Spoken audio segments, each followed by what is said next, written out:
Welcome back, America. In breaking news, Bill de Blasio has ended his campaign that not many people knew to become president. Going back to New York, the dysfunctional city that he presides over. Good, finally. One thing that I know is that Thom Tillis needs to win his reelection bid in North Carolina if the Senate GOP and Mitch McConnell are going to retain their majority in the United States Senate. Thom Tillis website, THOMTILLIS.com, ThomTillis.com. Good morning, Senator. Great to have you back on the Hugh Hewitt Show. Good morning, Hugh. I'm sure both of de Blasio's supporters are disappointed about the announcement, but I think he made the right call. Couple of devastated people out there. Senator, last time we talked, you told me you were on Armed Services Sea Power Subcommittee and that you chair it. Since that time, Robert O'Brien, my friend of a decade plus and former law partner, has been named the National Security Advisor. You got to be cheered. He's a navalist. He's been out there urging that the Pentagon takes seriously Donald Trump's promise of a 355-ship Navy. What's your reaction to the O'Brien appointment?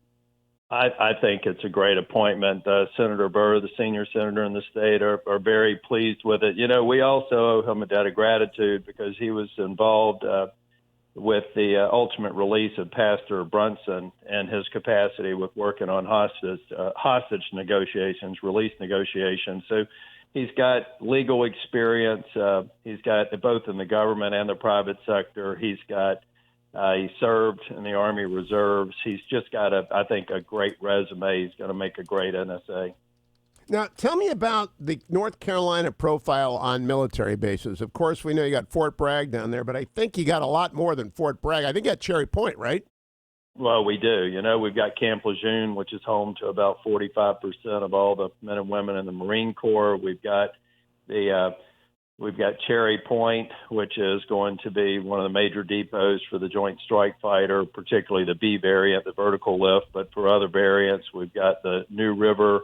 And then we can't forget, it's not in the DOD, but we've got the largest Coast Guard air station in the United States up in the Northeast at Elizabeth City, not to mention our National Guard and one of the most deployed National Guards in the country. We've got a great military tradition, which is why we are the fastest growing veterans population in the country, about to surpass California for veterans population. You know, I got told that every retired Marine Corps general has it in their orders that they got to move to North Carolina. You got a lot of my buddy Mel Spees is down there, and he said basically everyone I served with in the Marine Corps shows up in North Carolina once they turn in their papers.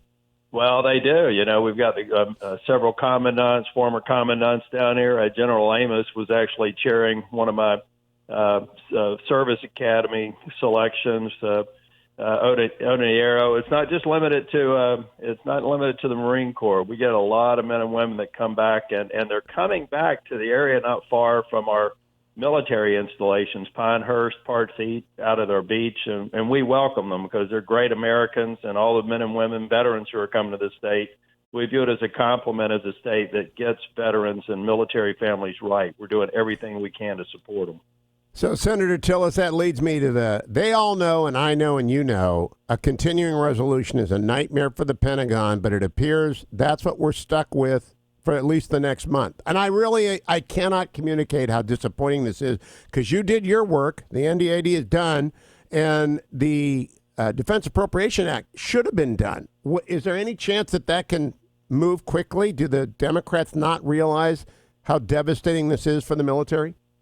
I think Chuck Schumer knows how devastating this is, and it just goes to show you the depth that he will go to play the political games that he does. There was an agreement that included the president on the budget caps that gave 5 people veto power on anything going outside of the parameters of that agreement, and he's basically welched on it, and he's putting our military readiness and our capabilities at risk. Our President Trump has done more to make sure that we're getting funding out of the Congress for men and women in military. We're at levels of readiness we haven't been for a while.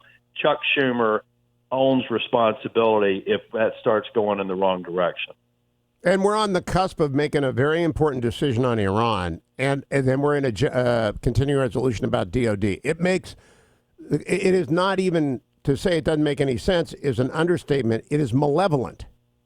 Oh, it is, Hugh. And you know what happens when we go into a continuing resolution. Many citizens will say, well, they're funding the government. But what happens through the whole of DOD is they have to put certain projects on hold because they don't know what would be in the next continuing resolution. So while we're trying to stay ahead of China and Russia and many of our adversaries in terms of capabilities, Chuck Schumer is basically saying, I'm going to put the American people at risk, men and women in uniform, for my own political purposes versus giving them certainty, letting them invest and innovate and to make sure that our men and women are capable, ready, and safe. He's putting that at risk, and Nancy Pelosi is a co-conspirator. Very much so, and I hope when you go back to work this today on Friday, you let people know. Everybody knows what they're up to. Senator Tillis, always a pleasure. Remember, he's running for re-election. We need him to win that seat in North Carolina. ThomTillis.com. $5, $50, $100. It all helps Thom Tillis. ThomTillis.com. Don't go anywhere, America. I'll be right back.